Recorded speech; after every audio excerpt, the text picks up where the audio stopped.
Você já pensou em comprar sua primeira ação, mas travou na hora de escolher? Pois é, esse é de longe o maior incômodo de quem está começando a investir. A verdade é que existe um caminho simples e objetivo para que você possa escolher a sua primeira ação sem depender de ninguém. Hoje eu vou te mostrar um passo a passo prático para que você possa escolher a sua primeira ação com total segurança e, mais importante, com confiança. Olá pessoal, eu me chamo Maurício Gamil e hoje vamos falar justamente sobre uma das principais travas para quem está começando a investir agora, que é justamente a dúvida de qual a melhor ação para você iniciar, ou melhor, como escolher a primeira ação para sua carteira de investimentos. E essa dúvida é bastante comum porque quando você olha o mercado de ações, seja do Brasil, seja dos Estados Unidos, você percebe que existe uma grande quantidade de empresas e fica na dúvida de qual escolher porque, de fato, são muitas companhias. Então você começa a pensar, será que eu preciso analisar uma por uma? Será que eu preciso entender o que cada uma dessas empresas faz? Será que eu preciso saber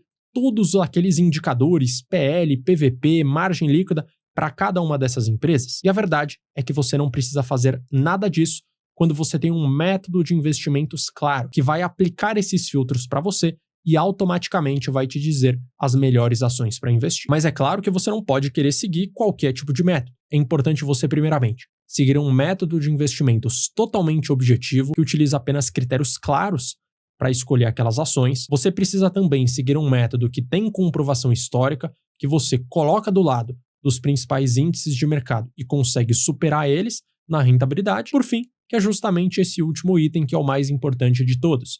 Você precisa seguir um método que comprovadamente rentabilizou mais do que a média do mercado. E se você seguir todos esses princípios, você vai conseguir encontrar uma boa estratégia para investir e, consequentemente, vai saber como encontrar a primeira ação para sua carteira de investimentos. Dito isso, o primeiro passo para você conseguir encontrar a primeira ação para investir é definir de fato qual é o seu objetivo ao investir. Então, se você está querendo dividendos, existem determinados filtros que vão se encaixar melhor para encontrar esse tipo de empresa. Se por outro lado você está querendo investir em boas empresas, bons negócios, olhar mais para a qualidade da operação daquela empresa, existem outros filtros que vão conseguir fazer isso melhor para você. Por fim, se o que você está buscando é simplesmente valorizar o seu patrimônio ao máximo, nesse caso existem outros tipos de empresa que vão se encaixar melhor para esse objetivo. Então veja que na prática não existe necessariamente um método melhor ou pior do que outro. Existe aquele método que vai se encaixar naquilo que você pessoalmente está buscando. Passo 1 finalizado, podemos partir para o passo número 2. Mas antes, já aproveita para curtir esse vídeo e se inscrever no canal, porque assim você vai ficar por dentro dos próximos conteúdos. Agora sim, vamos para o passo número 2. Além, é claro, de você definir o seu objetivo, é importante você aplicar filtros mínimos de qualidade. E isso independe do tipo de ação que você está querendo investir o seu dinheiro. Então, por exemplo, você não pode ter a possibilidade de investir em uma ação que hoje está em um processo de recuperação judicial, que são aquelas empresas que declaram oficialmente para os seus credores que não têm condição financeira de pagar as suas dívidas e, por sua vez, entram justamente nesse processo de renegociação para tentar se recuperar. Eu trago como grande exemplo de empresa que está passando por esse processo há quase 10 anos a empresa Oi. Veja que é uma companhia que hoje tem um patrimônio líquido negativo em 15 bilhões de reais, tem uma dívida bruta, somando de curto e longo prazo de 11 bilhões de reais e tem apenas na conta 1 bilhão de reais. Então, independente do seu objetivo, se for investir em empresas baratas, de qualidade ou com foco em dividendos, a Oi não pode ter a chance de entrar na sua carteira. Segundo, o filtro mínimo de qualidade é o filtro de liquidez, que vai garantir para você uma facilidade de comprar aquela ação e vender tudo no mesmo dia. Isso porque existem empresas que são menos procuradas pelos investidores e que têm um volume de negociação diária muito pequeno. Então, uma ação que negocia, por exemplo, 50, 100, 200 mil reais por dia é insuficiente para você fazer um aporte de 500 mil, 5 mil, 10 mil reais. E o pior de tudo, quando você quiser se livrar daquela ação, vender ela para embolsar, seja um lucro, seja um prejuízo, dificilmente você vai conseguir fazer isso de forma rápida, justamente por conta da baixa liquidez. Eu trago como exemplo para vocês uma ação com uma liquidez muito pequena, e eu estou falando da Neogrid, que inclusive é uma empresa que entrou recentemente na bolsa. Se você pegar a média dos últimos 30 dias, ela negociou diariamente, em média, 154 mil reais por dia, ou seja, uma liquidez muito baixa. E o terceiro filtro mínimo de qualidade é o filtro do lucro consistente. Isso porque não tem o menor sentido você querer se tornar sócio de uma companhia, independente, novamente, da estratégia que você pretenda seguir, que não conseguiu apresentar lucro nos últimos anos. Trago novamente um exemplo envolvendo a Lojas Marisa, de código AMAR3. Veja que entre 2015 e 2024, ela só conseguiu ter um lucro positivo no ano de 2018, o que novamente comprova claramente que não tem o menor sentido investir numa empresa como essa. O próximo passo, depois de você já ter definido seu objetivo e ter clareza de que é necessário aplicar filtros mínimos de qualidade, é você de fato testar modelos práticos de acordo com aquele objetivo que você determinou no passo número 1. Então, se você está buscando ações boas pagadoras de dividendos, com foco em renda, você precisa testar para verificar qual é o melhor indicador para encontrar esse tipo de empresa que comprovadamente gerou um melhor resultado no passado. Por exemplo, você vai olhar para o indicador dividend yield, mas será que é melhor olhar para os últimos 12 meses, olhar para os últimos 2 anos, 3 anos, 4 anos ou 5 anos? Qual será o melhor dado específico do dividend yield?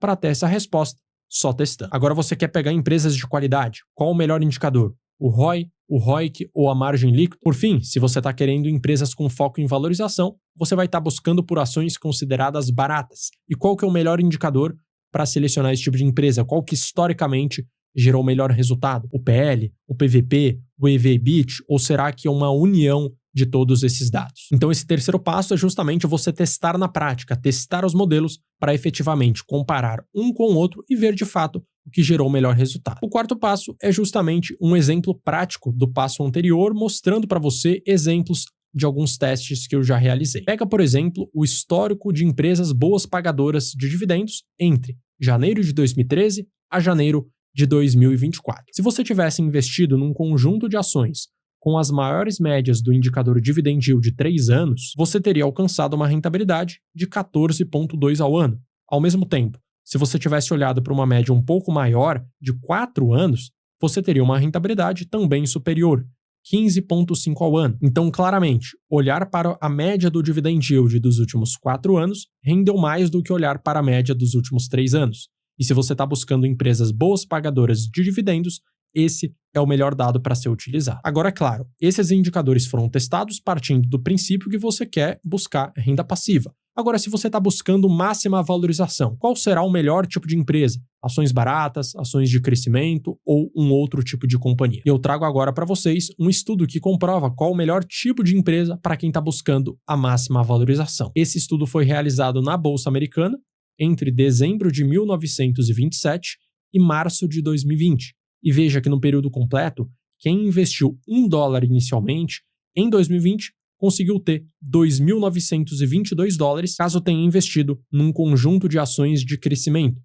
Por outro lado, quem investiu esse mesmo valor inicial de $1 num conjunto de ações consideradas baratas com base nos indicadores de preço, conseguiu acumular um patrimônio até março de 2020 de $51 mil, ou seja, um ganho financeiro muito maior a longo prazo. Então veja que na prática, para você saber o melhor filtro ou o melhor tipo de empresa para se investir, basicamente você vai ter que testar, verificando o que de fato trouxe mais ou menos resultado, verificando qual carteira, por exemplo, trouxe um maior sobe e desce para adequar aquela estratégia dentro daquilo que você está buscando, para de fato ter um método claro e, consequentemente, conseguir escolher a sua primeira ação. E o último passo é justamente um passo mais prático para você efetivamente aplicar aquela estratégia que você encontrou e que de fato trouxe um bom resultado. O primeiro passo é justamente você definir a estratégia com base nos estudos para você escolher aquela que se encaixa no seu objetivo. Depois disso, você precisa definir o valor inicial para investir.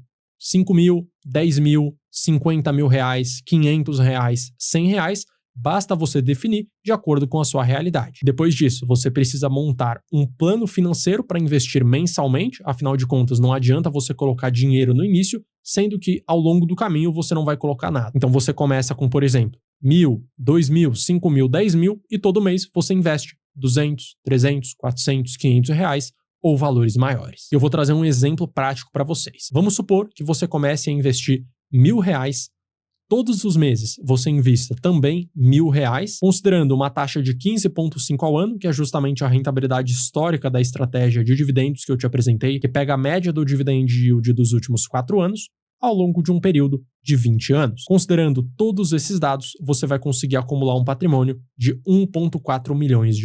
Considerando esse cenário, e supondo que você retire anualmente apenas 4% ao ano para você viver de renda, você vai conseguir ter uma renda anual de R$ 56 mil, gerando, em média por mês, 4.700. Então veja que fica muito fácil de você saber o que fazer a partir do momento que você tem um método claro, porque esse método vai selecionar as empresas que se encaixam no seu objetivo, você vai definir um valor mensal para investir, um valor inicial para investir e vai seguir aquela estratégia para o longo prazo que vai gerar para você a possibilidade de viver de renda do seu patrimônio lá na frente. Então esse foi o vídeo de hoje. Se você gostou, curte, se inscreve e ative o sino para sempre que sair um conteúdo novo por aqui você ser informado. Eu vou deixar na tela também um outro vídeo recomendado para você saber o próximo conteúdo a ser assistido. Um grande abraço e até a próxima.